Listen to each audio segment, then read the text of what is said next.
ರಾಹುಲ್ ಗಾಂಧಿಯ ಚುನಾವಣಾ ಕಳ್ಳತನ ಆರೋಪ ನಿಜ. ರಾಹುಲ್ ಗಾಂಧಿ ಹೇಳಿಕೆಯನ್ನ ಒಪ್ತೀನಿ ಅಂತ ಹೇಳಿ ಡಿಕೆ ಶಿವಕುಮಾರ್ ಪ್ರತಿಕ್ರಿಯಿಸಿದ್ದಾರೆ. ಬೆಂಗಳೂರು ಗ್ರಾಮೀಣ ಕ್ಷೇತ್ರದಲ್ಲಿ ತನಿಖೆಯನ್ನ ಆರಂಭ ಮಾಡಿದ್ದೀನಿ, ನನ್ನದೇ ಆದಂತಹ ತನಿಖೆಯನ್ನ ಪ್ರಾರಂಭಿಸಿದ್ದೀನಿ ಅಂತ ಹೇಳಿ ಡಿಕೆ ಶಿವಕುಮಾರ್ ಹೇಳಿದ್ದಾರೆ. ಇಲ್ಲಿಯೂ ಅನೇಕ ಅಕ್ರಮ ನಡೆದಿವೆ ಅಂತ ಹೇಳಿ ಡಿಕೆ ಶಿವಕುಮಾರ್ ರಾಹುಲ್ ಗಾಂಧಿ ಮಾಡಿದಂತಹ ಆರೋಪಕ್ಕೆ ಸಂಬಂಧಪಟ್ಟ ಹಾಗೆ ಪ್ರತಿಕ್ರಿಯೆ ಕೊಟ್ಟಿದ್ದಾರೆ.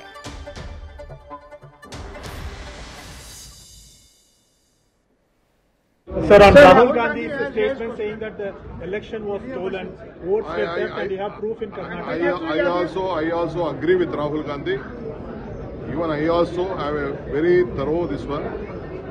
I also have made a very detailed investigation on even my Bangalore rural constituency also. Lot of golmals have been done. I don't want to disclose much. I'll come back later. ಮೊನ್ನೆಯಷ್ಟೇ ರಾಹುಲ್ ಗಾಂಧಿ ರಾಜ್ಯದಲ್ಲಿ ರಾಷ್ಟ್ರದಲ್ಲಿ ಚುನಾವಣಾ ಅಕ್ರಮ ನಡೀತಾ ಇದೆ, voter list ವಿಚಾರವಾಗಿ ಗೋಲ್ಮಾಲ್ನ ನಡೆಸಲಾಗ್ತಾ ಇದೆ ಅಂತ ಹೇಳಿ ಆರೋಪಿಸಿದ್ರು. ಅದರಲ್ಲೂ ಕರ್ನಾಟಕದ ಉದಾಹರಣೆಯನ್ನ ಕೊಟ್ಟಿದ್ರು.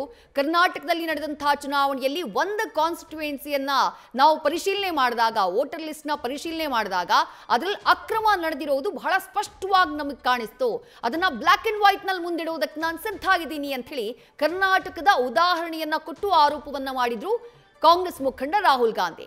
ಈಗ ಡಿಕೆ ಶಿವಕುಮಾರ್ ಅದನ್ನು ಸಮರ್ಥನೆ ಮಾಡಿಕೊಂಡಿದ್ದಾರೆ. ಹೌದು, ಆ ರೀತಿ ಆಗ್ತಾ ಇರೋದು ನಿಜ. ಬೆಂಗಳೂರು ಗ್ರಾಮಾಂತರ ಲೋಕಸಭಾ ಕ್ಷೇತ್ರದಲ್ಲೂ ಅದೇ ರೀತಿಯಾಗಿರುವಂತಹ ಅನುಮಾನ ಇದೆ. ನಮ್ಮ ತನಿಖೆಯಲ್ಲಿ ನಮ್ಮದೇ ಆದಂತಹ ರೀತಿಯಲ್ಲಿ ನಾವು ತನಿಖೆಯನ್ನ ಮಾಡ್ತಾ ಇದ್ದೀವಿ. ದಾಖಲೆಗಳು ಸಿಕ್ಕಂತಹ ನಂತರದಲ್ಲಿ ಎಲ್ಲವನ್ನ ಕೂಡ ನಾವು ಡಿಸ್ಕ್ಲೋಸ್ ಮಾಡ್ತೀವಿ. ಆ ರೀತಿಯಾಗಿ ಅಕ್ರಮ ನಡೆದಿದೆ ಅಂತ ಹೇಳಿದ್ದಾರೆ ಡಿಕೆ ಶಿವಕುಮಾರ್.